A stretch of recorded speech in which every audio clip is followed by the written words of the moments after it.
తాంబూలాలు ఇచ్చేసాం తన్నుకు చావండి అన్నట్టు ఆలయాలలో సేవలు ఉండకూడదు అన్నటువంటిది ఇప్పుడు తిరుమల లడ్డు నేర్పుతున్న పాఠం. అడిగేవాడు ఎవడూ లేడు, భక్తుడు కాసేపు అరుస్తాడు వెళ్ళిపోతాడు, భక్తుడు అసలు అరవడు, దేవుణ్ణి చూసినటువంటి ప్రేమతో ఉంటాడు, ఆ భక్తితో ఉంటాడు, తనకి దర్శనం అయిపోతే కనుక మనల్ని గురించి పట్టించుకోడు అనుకునేటటువంటి నిర్లక్ష్యానికి తిరుమల లడ్డు ఒక పాఠం.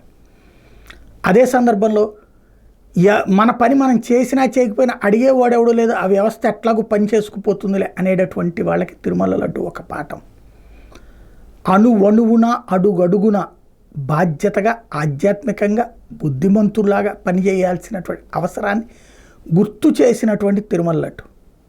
అదే సందర్భంలో ఆ లడ్డూకి సంబంధించిన దాంట్లో జరిగినటువంటి లోపాలకి సంబంధించినటువంటిది పరిష్కరించడం అన్నది ఖచ్చితంగా అవసరం.